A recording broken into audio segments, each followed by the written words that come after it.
எல்லாருக்கும் வணக்கம். இன்னைக்கு நாங்க வந்து KFETA தமிழ் யூடியூப் சேனல்ல வந்து இணைஞ்சிருக்கோம். என் பேர் சந்தேஷ்.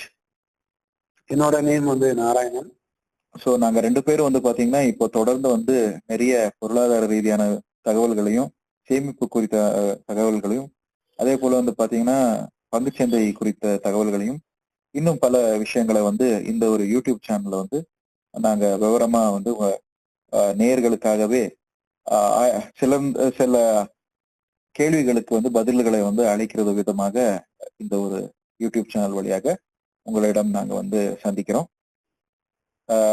நம்மளுக்கு நேரம் கிடைக்கும் போதெல்லாம் ஒவ்வொரு வீடியோவும் நம்ம அப்லோட் பண்ணுவோம். தயவு செஞ்சு நம்ம யூடியூப் சேனலான KFETA தமிழ் யூடியூப் சேனலை நீங்க சப்ஸ்கிரைப் பண்ணிக்கோங்க. பக்கத்துல இருக்கிற பெல் ஐக்கானை தட்டி விடுங்க.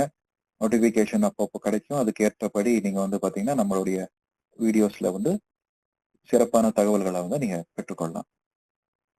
தகவல் முக்கியமா நீங்க பார்க்க வேண்டிய ஒரு விஷயம் என்னன்னு பாத்தீங்கன்னா, இந்த ஸ்டார்ட் அப்ல பொறுத்த வரைக்கும் எப்படி நீங்க ஆரம்பிக்க போறீங்க, அதாவது உங்களுடைய ஒரு தனிநபரா பண்ண போறீங்களா, ஒரு டீமா பண்ண போறீங்களான்றதெல்லாம் நீங்க கருதிட்டு பண்ணணும். அப்புறம் வந்து பாத்தீங்கன்னா உங்களுடைய ஸ்டார்ட் அப்புக்கு வந்து கிராண்ட் வந்து எவ்வளவு வாங்க போறீங்கன்றது கூட விஷயமா இருக்கும். கிராண்ட் அப்படின்னா பணம். அது வந்து சில ஸ்டார்ட் அப்ஸோடைய கான்செப்ட்ஸை பார்த்து அந்த ப்ரோட்டோடைப்பு, ப்ராடக்ட் ட்ரையலு, கான்செப்ட்ஸு, அது ப்ரூஃப் ஆஃப் கான்செப்ட், அதோடைய வேலிடேஷன் எல்லாம் பார்த்து வந்து பார்த்தீங்கன்னா சில ஸ்டார்ட் அப்ஸுக்கு வந்து ஃபண்ட்ஸ் கொடுக்குறாங்க. 20 லட்சம் வரைக்கும் அவங்களுக்கு வந்து கிராண்ட் தர்றாங்க அரசாங்கத்தின் சரி வழியாக. அதனால 20 லட்சம் வரைக்கும் வந்து அவங்க கிராண்ட் கொடுக்குறாங்கன்றதுக்காக நீங்க ஸ்டார்ட் அப் பண்ணணுன்றது இல்லை. ஆனா நான் ஏற்கனவே சொன்ன மாதிரி ஒரு ப்ராப்ளமை எடுத்துக்கோங்க. அந்த ப்ராப்ளம் ஸ்டேட்மெண்ட்டுக்கு வந்து ஒரு சொல்யூஷனை கொண்டு வந்தீங்கன்னா கண்டிப்பாக அது மாற்றத்தை உண்டாக்கும். அப்படின்ற பட்சத்துல கண்டிப்பா அதுக்கு வந்து தேவையான ஃபண்டிங்ஸுக்கு வந்து நீங்க அப்ரோச் பண்ணலாம். யாரா வேணும்னாலும் நீங்க வெஞ்சர் கேபிட்டலிஸ்ட் ஃபர்ம்ஸையும் அல்லது வந்து பாத்தீங்கன்னா பிரைவேட் கம்பெனிஸ் கிட்ட இருக்கிற சிஓஸையும் நீங்க வந்து அப்ரோச் பண்ணலாம். VCs வந்து நீங்க அப்ரோச் பண்ணலாம். அதே வந்து பாத்தீங்கன்னா அங்க போய் நீங்க பிச் பண்ண சொல்லுவாங்க. அவங்க என்ன சொல்ல பிச்சிங் அப்படின்னா என்னன்னா ஒரு ப்ரெசன்டேஷன், உங்களோட ஐடியா வந்து நீங்க ப்ரெசென்ட் பண்ண போறீங்க.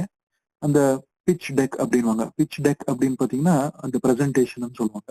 PPT அப்படின்னு சொல்லுவோம் கல்லூரிகள்ல எல்லாம் பாத்தீங்கன்னா. அந்த மாதிரி ஒரு PPT மாதிரி நீங்க ரெடி பண்ணிட்டு அங்க கொண்டு போய் அந்த PPT வந்து அவங்க முன்னாடி வந்து நீங்க ப்ரெசென்ட் பண்ணணும்.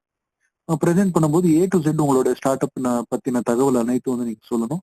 எவ்வளவு இன்வெஸ்ட்மெண்ட் உங்களுக்கு தேவைப்படுது, அந்த இன்வெஸ்ட்மெண்ட்டை எதுக்காக நீங்க வந்து அந்த இன்வெஸ்ட்மெண்ட் உங்களுக்கு தேவைப்படுது, அதை பயன்படுத்திக்கிட்டு நீங்க என்ன பண்ண போறீங்க, உங்களுடைய ப்ராடக்ட் என்ன, உங்களுடைய மார்க்கெட் ரீச் என்ன, யாரை வந்து டார்கெட்டட் ஆடியன்ஸ், அதை பத்தின தகவல் முழு விவரங்களும் வந்து பாத்தீங்கன்னா அந்த பிட்ச்ல வந்து நீங்க ப்ரெசன்டேஷன் மாதிரி கொடுத்தீங்கன்னா அதை அவங்க பார்த்துட்டு உங்களுக்கு வந்து எவ்வளவு வந்து ஃபண்ட் பண்ணலாம் அப்படின்ற ஒரு டிசிஷனுக்கு அவங்க வருவாங்க. அதுக்கேற்ற மாதிரி அவங்க வந்து ஃபண்டிங்ஸ் தருவாங்க. அதே போலவே வெளிநாட்டுல இருக்கக்கூடிய நிறைய நிறுவனங்களும் வந்து பாத்தீங்கன்னா இந்த பிச்சிங்ல வந்து பங்கேற்பாங்க. இந்த கான்க்ளேவ்ஸ்ன்னு நடக்கும். ஸ்டார்ட் அப் கான்க்ளேவ் அப்படின்னு நடக்கும். கான்ஃபரன்சஸ் நடக்கும். வெளிநாட்டுகள்ல நடத்துவாங்க, இந்தியாவில் நடத்துவாங்க. அங்க வந்து பாத்தீங்கன்னா வெளிநாட்டுல இருக்கக்கூடிய கம்பெனிஸ் எல்லாம் இங்க வந்து முதலீடு செய்யணும் அப்படின்னு சொல்லி அரசாங்கமே வந்து நிறைய வந்து நிகழ்ச்சிகள் வந்து அரசு நிகழ்ச்சிகள் வந்து பண்ணியிருப்பாங்க. ஸோ ட்ரேட் ஃபேர் பண்ணியிருப்பாங்க, ட்ரேட் எக்ஸிபிஷன் மாதிரி வச்சிருப்பாங்க. அங்க வந்து பாத்தீங்கன்னா இந்த ஸ்டார்ட் அப் கம்பெனிஸ் அதே போலவே வெளிநாட்டுல இருக்கக்கூடிய கம்பெனிஸ் எல்லாமே வந்து பங்கேற்றுக் கொள்வாங்க. அந்த இடங்கள்லயும் அந்த ஒரு வென்யூஸ்லயும் அந்த ஒரு ஈவெண்ட்ஸ்லயும் வந்து பாத்தீங்கன்னா ரெஜிஸ்ட்ரேஷன் பண்ணீங்கன்னா உங்களுக்கு இன்னும் நிறைய கான்டாக்ட்ஸ் கிடைக்கும். ஒரு பிசினஸ் ஆரம்பிக்கணும் அப்படின்னா உங்ககிட்ட நெட்வொர்க் ஸ்ட்ராங்கா இருந்தாதான் அந்த பிசினஸ் வந்து ஆரம்பிக்கிறதுக்கு யூஸ்ஃபுல்லா இருக்கும். இந்த நெட்வொர்க்ஸை பயன்படுத்தி கொண்டு உங்களுடைய பிசினஸ் வந்து வலிமையாக்குறதுக்கு வளர்த்துறதுக்கு வந்து பாத்தீங்கன்னா அது ரொம்ப முக்கியமான ஒரு பங்கு வகிக்குதுன்னு சொல்லலாம். ஸோ ஸ்டார்ட் அப் வந்து எப்படி நம்ம வந்து ஸ்டார்ட் பண்றது, அதுக்காம நம்ம என்னென்ன விஷயங்கள்லாம் பண்ணணும் அப்படின்றது வந்து தெளிவா சொல்லியிருக்கீங்க. ஸோ ஸ்டார்ட் அப் வந்து ஒரு புதுசான ஒரு ஸ்டார்ட் அப் வந்து பண்ணணும் அப்படின்னு நினைக்கிறவங்களுக்கு ஸோ இந்த வீடியோ வந்து உங்களுக்கு ரொம்ப யூஸ்ஃபுல்லா இருந்திருக்கும் அப்படின்னு நான் நினைக்கிறேன்.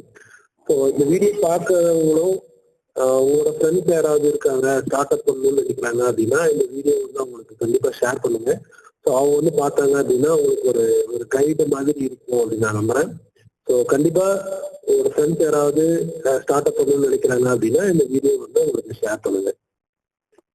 அப்புறம் இன்னொரு விஷயத்த நான் சொல்ல மறந்துட்டேன் சார். இன்னொரு விஷயம் என்னன்னு பாத்தீங்கன்னா, department for promotion of industry and internal trade DPIITன்னு ஒண்ணு இருக்கு.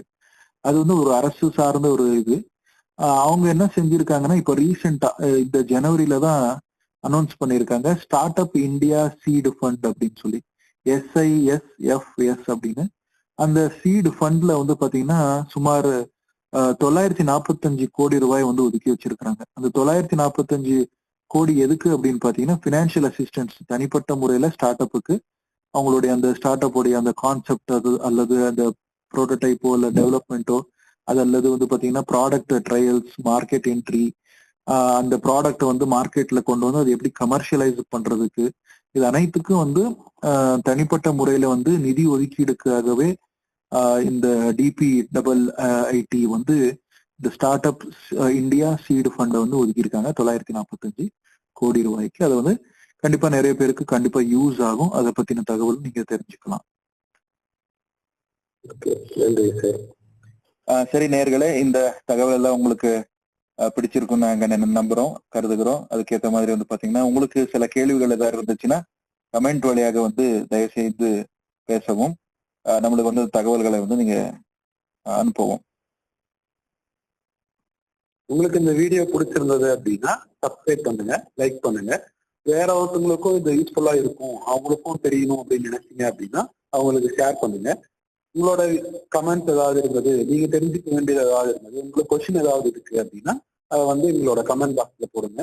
அதுவும் நாங்க வந்து எடுத்து டிஸ்கஸ் பண்றோம். உங்களுக்கு அது யூஸ்ஃபுல்லா இருக்கும் அப்படின்னு நாங்க நம்புறோம். தேங்க்யூ.